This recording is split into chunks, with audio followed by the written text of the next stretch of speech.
घर मकवानपुर जिल्ला म प्रतिनिधि सभा सदस्य नेपाली कम्युनिस्ट। सम्पूर्णमा नमस्कार।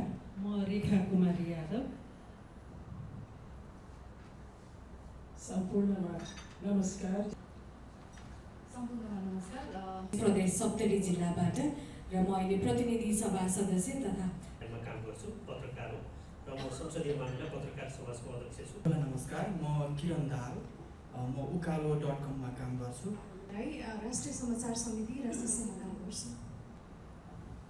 सबैलाई नमस्कार, म गङ्गा देवी श्रेष्ठ। सम्पूर्णलाई नमस्कार, म कुमारी बुढा मगर, सभाको सदस्य, म नेपाली कम्युनिस्ट पार्टीको केन्द्रीय कमिटीको सदस्य पनि हो। रुबी भ्यालीबाट मेरो घर हो, रुबी भ्याली।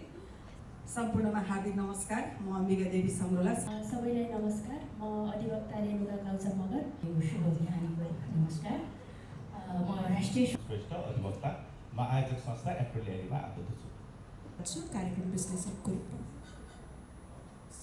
बबिता बस्ने, म चाहिँ अब धेरै लामो समयदेखि मिडियामा छु, 3 दशक नै भयो। महिला माननीयहरू ट्रोल भएको देखेर मलाई चाहिँ एकदमै डर लाग्छ कि आफू पनि त्यस्तै हुने हो कि होइन।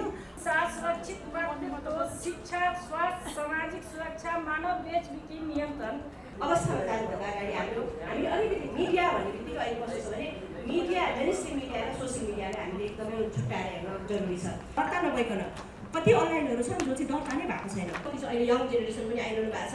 यहाँहरू सानै हुँदाखेरि कतिपय चाहिँ हामीले के गर्थ्यौँ, पोस्टरहरू बनाउँथ्यौँ आयोजना गरेर यस्तोमा। अब सोसियल मिडियाको मैले भन्नै परेन, फेसबुक, ट्विटर योसित जाने होइन। प्रेस काउन्सिल हाम्रो चाहिँ के हो त भन्दाखेरि नियामक क्रियाको निकाय हो। अहिले त ठ्याक्कै साउन्ड भएको नै नवीकरणको बेला पनि छ। अनलाइनहरू चाहिँ 5600 दर्ता भएको रहेछ अहिले। टेलिभिजन छुट्टा छुट्टै नै हो काम चाहिँ, तर पनि के छ भन्दाखेरि एउटै भयो। लामो ठुलो सङ्घर्ष गरेर ल्याएको यो मिडियामा पब्लिक सर्भिस ब्रोडकास्टिङ भन्छ, एउटै मिडियाको रूपमा अहिले चाहिँ गरिन्छ। कता हामी कुन देशमा कुन ठाउँमा छौँ भने अझै पनि परिवार, समाज, देश सबै पुरुष प्रधान भएर अझै पनि हामी जतिसुकै माथि गइसके पनि हामी त्यहीबाट अझै पनि महिला खास गरी पीडितै छौँ जस्तो लाग्छ। कर्ताले यति मिठोसँग राख्नु भएको छ। अहिलेको परिस्थिति, वर्तमान परिस्थितिमा महिलाहरूले भोगिराखेको विषय भन्नुभयो, डिसिजन मेकिङ लेभलमा महिला पुग्न सकेको छैन। तर एउटा कुरा मैले अझै पनि हाम्रो समाजलाई जानकारी के दिन चाहन्छु भन्दा जन्मजात प्रतिनिधित्वको हिसाबले हामी टोटल पपुलेसनको 21% के 51% महिला छौँ। महिलाको किन मिडियामा पहुँच छैन भन्ने विषयको सन्दर्भलाई हामी बहसको रूपमा छलफल गर्दैछौँ। यो हिंसा अहिले हिंसाको स्वरूप चेन्ज भएको छ। हिजो घरेलु हिंसा थियो, प्रत्यक्ष व्यक्ति टु व्यक्ति कनेक्ट भएर हिंसा भइराखेको थियो।